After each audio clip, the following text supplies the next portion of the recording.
Welcome to the Urban Wall Street Project. I'm your host, Earl Christian III, and hopefully you will hear a lot of things that will help put your life in a different perspective and get you on the road to financial stability, financial freedom, wealth, riches, whatever it is that you desire, or if it's simply just to remove money from the equation. Last week, we spoke about the Black Wall.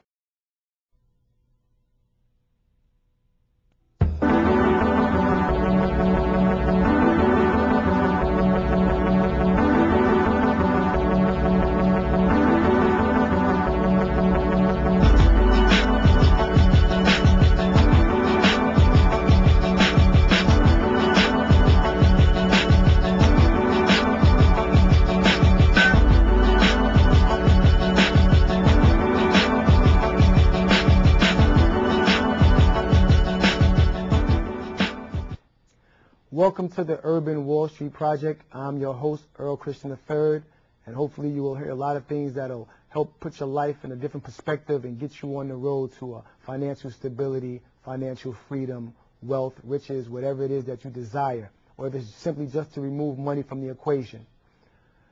Last week, we spoke about the Black Wall Street, the inspiration behind the Urban Wall Street Project, and how magnificent of a time it was, and how at one point in time, almost 100 years ago, African Americans, whites, Native Americans worked together interdependently for the benefit of that community. Because of segregation and Jim Crow laws, the money could not go outside of the community. So that community thrived very well. Unfortunately, it was destroyed, but the memory lives on. And what it accomplished and what it represented is what the Urban Wall Street is about. It's a rebirth of an era to make economic empowerment in the community. So my question today to you is, being a capitalistic society, doesn't it seem wise for urban America to begin thinking ownership? When you own something, it belongs to you. A lot of times we utilize the word my job, my car, my house, my apartment. My is a possessive pronoun which denotes ownership. But in reality, a lot of times we say my car, if it's being financed, it's not yours. We say my apartment, if you're renting it, it's not yours. You say my job, if it can be taken away from you, i.e. you can be fired, it's not yours. So it's very important that we understand the language that we use and how we use it in terms of getting ahead and achieving our financial goals. Throwing a phrase around my sometimes can be detrimental to your long-term thinking because it gives the illusion that you are owning something and it can't be taken away from you and you have a legal right to it.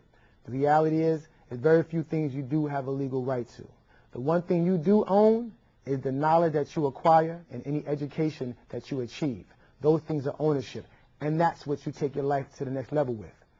Your ideas, you and you alone own those solely. I once asked a young individual, I said, what's a multi-billion-dollar corporation before it's anything else? They didn't have an answer. And the reality was, it's an idea. Someone had to think of it, and that's the greatest power that you have, your ideas. That's what capitalism is. It's about exercising your ideas for economic gain, empowerment, whatever the case may be. So the Urban Wall Street Project has been created to create economic infrastructures within urban America. Unfortunately, many of us strive and work hard every day to get ahead or make things happen or make ends meet. And we can't seem to make it. We can't seem to make it happen. We can't seem to get there. A lot of times we feel like I don't have enough money. I need a raise. But you know, sometimes I wonder if a raise can actually be a curse as opposed to a blessing. And I'll explain what I mean about that. Most people work linearly, meaning you work an hour, you get paid for an hour. Pretty much 95% of the country are linear earners. And though nothing's wrong with being a linear earner, that means you have a job. It is not a wealth principle. So a lot of times people are striving or reaching to become financially stable through their linear income. But your linear income is not all yours because before you get it, a portion of it has already been absorbed by the government for their particular purpose, their capitalistic ideas.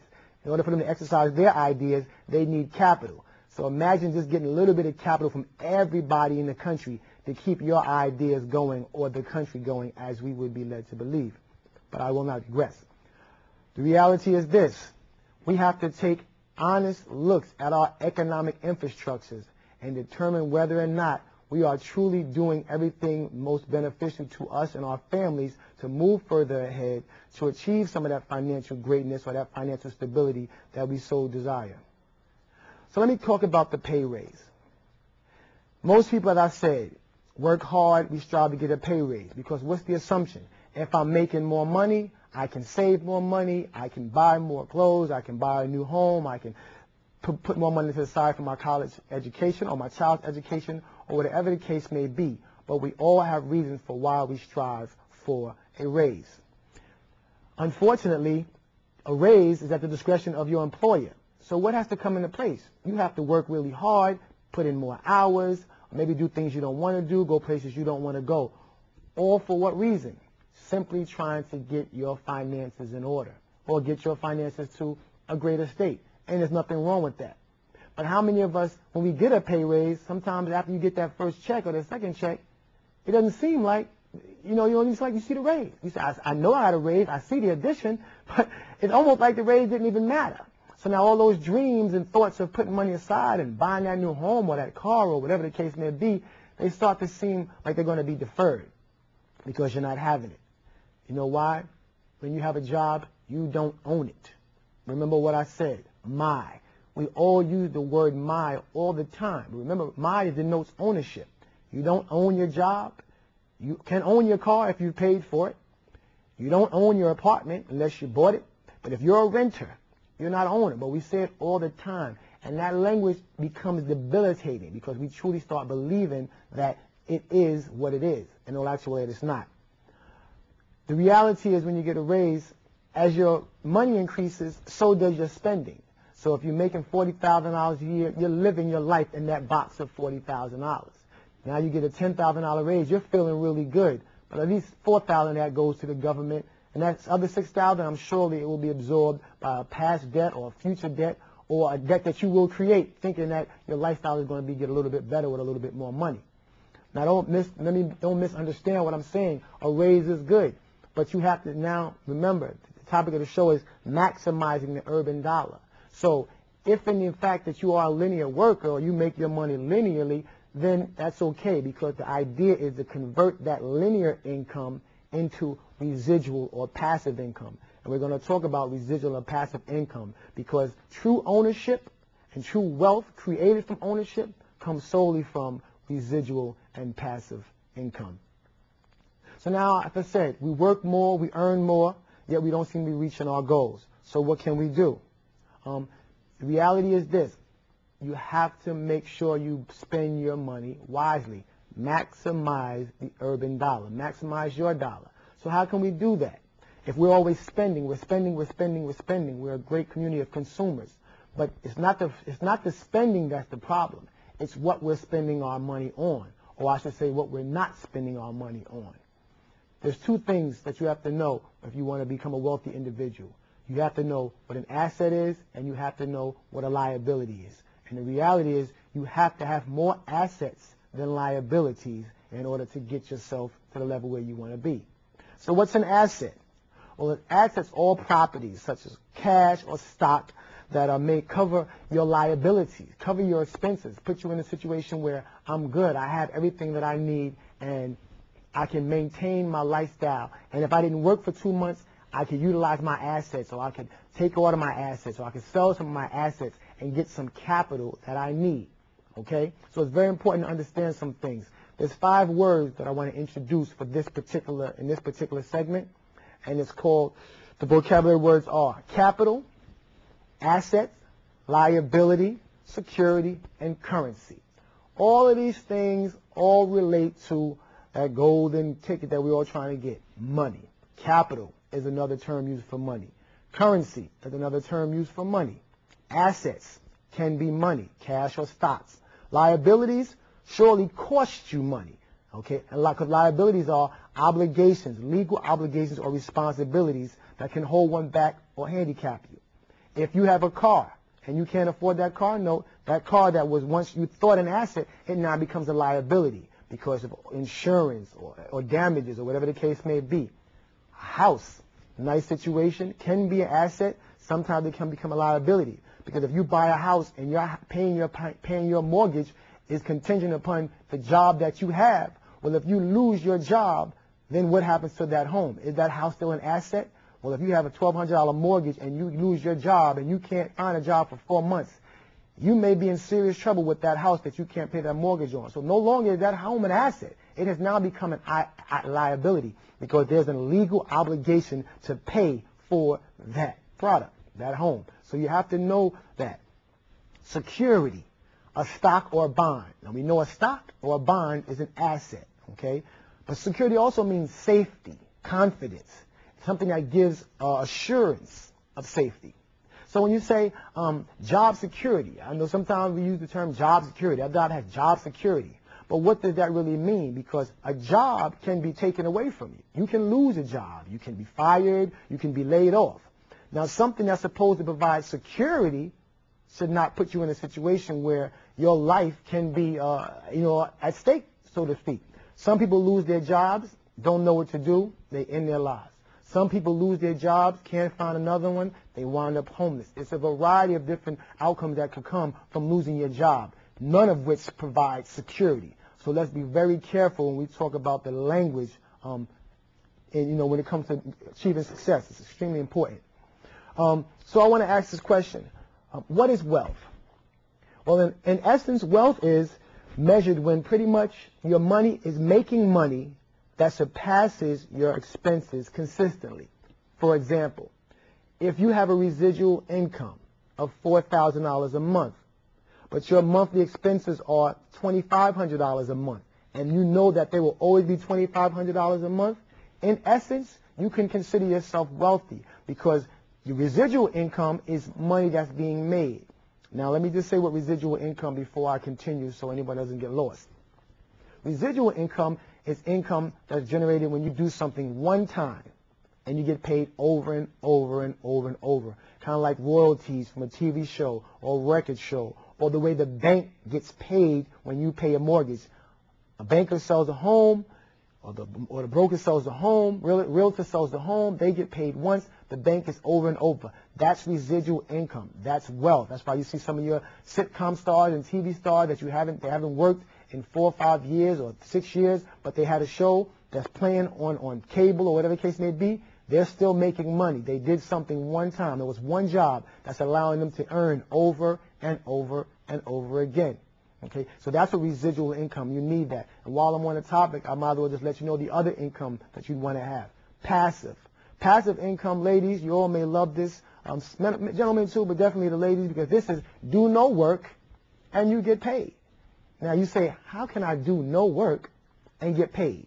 Well, if I have 5 opportunities and I give 5 people an opportunity to do something for me, listen, go out here and sell these cars, sell whatever the case may be. They're going to go and do work. If I'm getting 3%, 5% off of 5 people's efforts, I'm doing no work. They're going out doing what they need to do because they're building their life. They're building themselves up. They're doing what they need to do. But since I get a percentage of it, I'm in a good position. Now, when they get paid from their efforts, a point of it trickles up to you as well, or to whoever that person is. That's called passive. I did absolutely nothing. However, I will cash that check, and you probably will too. So know that if you don't know it, passive and residual income. You need those 2 forms of income in your life because the reality is there's only 3 forms of income: linear, passive, and residual. Capitalistic people think passive and residual. America's a capitalistic society. There are many people who are getting wealthy from that passive and residual income. A telephone bill, that's residual income for someone that's passive. Healthcare bill, internet phone bill, your wireless communication bill. You all are contributing to the growth of capitalist America. The unfortunate thing is we're not getting any benefit from that. And that's the whole purpose of the urban dollar. How can we maximize our money? Because think about this. If every time you paid your cell phone bill or your home phone bill or your health care bill or your legal bill or your tax bill, if every time you had to pay that bill, a percentage came back to your community or to yourself, would you like that? I know I would. Think about this, because we all do it all the time. If you had a friend that wanted to go get something to eat, and you had tried and sampled a good restaurant, and he said, listen, this restaurant is excellent. You need to go there. You just did free advertising for that business. That's an asset to that company. They don't know you, don't know you're doing it. Now, you're going to suggest that your friend go or colleague go and eat at this restaurant or go see this movie or attend this theater. When they go, they'll spend their money, they'll enjoy it, and what will they do? They'll tell someone else. Now, imagine if when your friend went to the movie theater or to the theater or to the restaurant, when they can finish eating their food, the owner or the proprietor said, excuse me, how was everything? Everything was fine. How'd you hear about our establishment, or what brought you here? Oh, a friend of mine suggested it to me. Oh, what's your friend's name? And upon giving them your name, that establishment sent you a percentage, 2%, 3% of your friend's food bill, telephone bill, cable bill, movie bill, theater bill. You understand the things that I'm saying. That's passive income. We would all fare well like that. And that's how the Black Wall Street of the early 1900s was able to thrive. Everyone's working interdependently, networking. We all network every single day. Ladies, if there's a sale at a store and you don't want to be the only one, you're going to call a girlfriend. You're going to let her know. Fellas, if there's a major sports game going on, you're going to call somebody, catch this sports channel, the game is on. Or if it's a major car sale or a major deal on anything, whatever the fellas, whatever it is that we like. The bottom line is when we come across something that we like and it brought us enjoyment, we have a tendency to tell other individuals about it. The reality is someone's making money off of your referral. Someone's making money off of your suggestion. Are you making money off of your suggestion? Are you making money off of your referral? Are you making money off of yourself? That's important. Another aspect of the wealthy. Pay yourselves first. Most of us all know that we work hard, and it's like, oh, I'm not going to just work and pay bills. I'm sick of working and pay bills. I need to treat myself, and that's true. You should always pay yourself first. Heck, the government pays themselves first from your money. So if the government will pay themselves first from your money, should you not pay yourself first as well? The government takes their money, then they send you the rest, and then you wind up having to give other money to other people. The rent, car note, medical bills, phone bills. And we can go on and on. We know how many bills we pay. But the reality is none of this money is coming back to us. So the whole idea is put yourself in a position that you can become an owner. Now, owning is hard because most of the time you need capital to own something, even if it's a little bit. A lot of times we may see infomercials and very little down, almost no money, very little to start. And then we say, well, what's very little? Maybe $400. Well, $400 might not, oh my goodness, $400, that's not a little bit of money.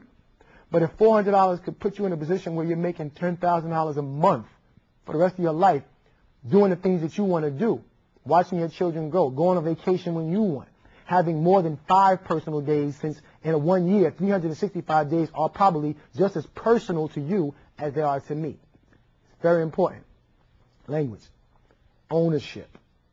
So how can we own? How do we begin? If you're sitting at home, it's, I like what you're saying, it sounds good, and we all know we need to own, but I don't have the money to start a business. I don't have the money to just jump into real estate. I don't have the money to open up that shop that we want to do. Well, the beautiful thing is the Urban Wall Street Project has created a program for individuals who want to be entrepreneurs. Through our sponsoring company, Nothing But Money, Inc., they've created the Nothing But Money Young Entrepreneurs Program. And what this program is geared to do is put people in a position of ownership, in a position to change their lives, in a position to understand how to respect money, how to save money, how to invest money, and most importantly, how to have their money make money for them. That's very key. If you need to hear it, write it down. I need to have my money working for me. That is the goal that you should have. Donald Trump, Oprah Winfrey, Bill Gates, P. Diddy, Michael Jordan, you name them, their money works for them. And you have to know it because none of them need money anymore. They have all the money they could possibly ever need and will never spend in their lifetime, yet they still do it. Now, coupled with passion is the fact that they just want to keep working. They want to keep striving, want to keep challenging themselves to be a better business person, to be a better creator, to be a better innovator, to be a better philanthropist, because they're owning. And when you own something, it gives you a sense of power. Think about it. When you buy something, you know you own it. You feel powerful. That's why a college education is so powerful feeling, or should I say empowering and or liberating, because you know that you own that. I worked 5 years. I worked 4 years, 6 years, 8 years, depending on what your field is, to acquire the knowledge to take me to that level. I own my brain. I own my mind. Therefore, I own the education. And you did pay for it, too. Whether it was student loans or whatever the case may be out your pocket, you are going to pay for it. So you do own that. So once you own it, you have to put yourself in a position. Remember, it makes no sense in a lot of situations if your goal is to become wealthy or rich, to work for to go to school and get a degree and then go try to find a job. I always say, people ask me, well, I have a degree from Howard University. Are you going to go get your master's? Get a master's in business. And a lot of people have masters, but I ask them this. I say, what is it? I know a lot of people with master's degrees, but they're still just trying to find a job. So I said, if you are a Kung Fu master, could you open up your own school? Probably like. If you're a master in the field of culinary arts, could you have a teaching show? You probably could. Could you teach how to cook? Could you open up a cooking school? You probably could. So when you become a master in education or a master of business, why do we need someone to give us a job? If you've mastered something, you should be able to make it work for you, not you still having to go out and try to work for it. Now, not to say that you shouldn't go to get a master's. These are just my particular philosophies and opinions on the situation. But as a person who has sat in the audience with wealthy individuals and spoken directly with people of wealth and learned some of the tricks and the secrets of the trade, the sad thing is what we are mostly doing in our everyday lives is not going to get us to where we want to be. So how can I begin to make a change for myself? Well, the Nothing But Money Young Entrepreneurs Program will be looking for 10 to 20 participants. These 10 to 20 individuals will learn the fundamentals of being a business person. It's very important before you just jump into investing your money or spending your money that you know what you're doing. How will you know? Because the Urban Wall Street Project and myself, we're all going to be partners and we'll walk you through it. If you're going to be interested in an opportunity like that, the information to contact the Urban Wall Street Project and speak to someone will be available to you at the end of the show, so make sure you stick around to see it. Entrepreneurialism. How many people out there want to be entrepreneurs? Many of us. Do we understand what it means to be an entrepreneur? That means you're not afraid to take a risk. You're not afraid to go out of your comfort zone. Wealthy people, if you watch them on any television show or you hear them talk, they did not stay in the comfort zone. They were not afraid to take risks. It's very, very important to take risks.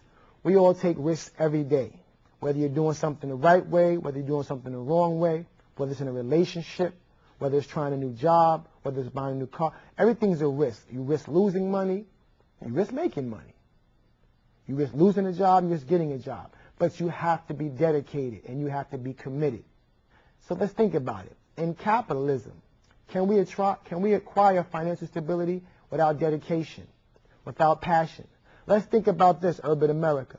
If we had the same passion, dedication, and commitment to ourselves as we do to Nike, as we do to Iceberg, as we do to any of these designers or companies that we so quickly patron that have no idea we exist.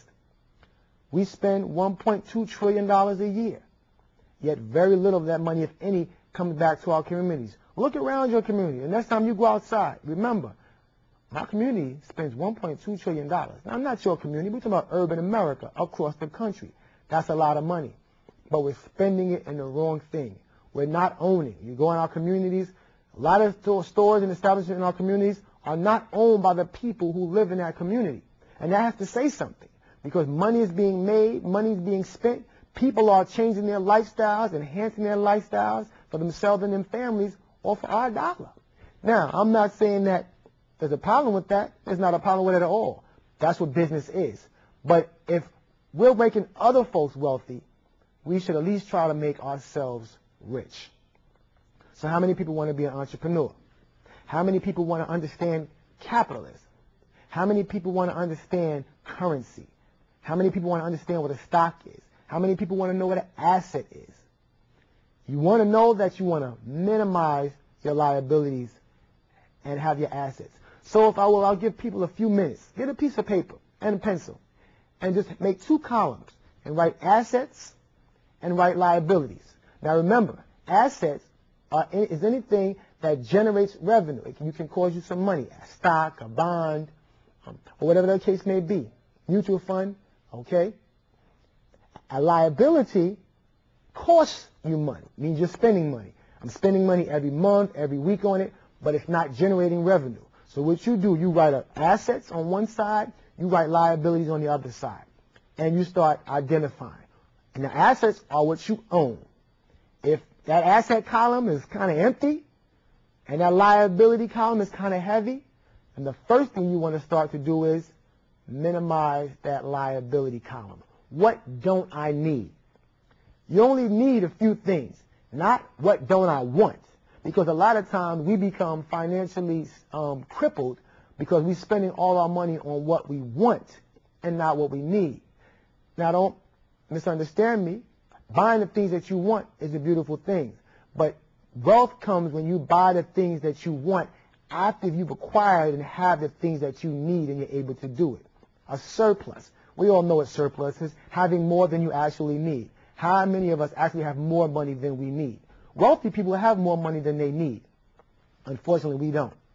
The reality is we have to start thinking ownership. I want to own. If you own a coquito stand, if you go out there and own a newsstand, if you own a stand where you sell buttons, shirts, T-shirts, whatever the case may be, long as you are legitimately doing a positive thing to move yourself in the right direction and understanding it. Bank account. Very important to have a bank account. You can have a debit account, whatever the case may be. But you want to put yourself in a position that you start understanding money. Because at the end of the day, some people may see money as an illusion. If Bill Gates has $48 billion, can he touch $48 billion in one time? If the answer is no, then where's the money? Does he have $48 billion in his home? Does he have $48 billion in one account? Money, once again, is anything that is used for an exchange. Bartering can be used as money. Clothing can be used as money. So remember, assets, liabilities. Minimize liabilities, capitalize on the assets. If you're interested in becoming an owner, reach out to the Urban Wall Street Project. Tune in weekly to the Urban Wall Street Project. You'll continue to learn about how to get it done, how to change your life for you and your family. I hope you've enjoyed what you've heard. I hope you learned something. My name is Earl Christian III. You've been watching the Urban Wall Street Project. Keep your head up.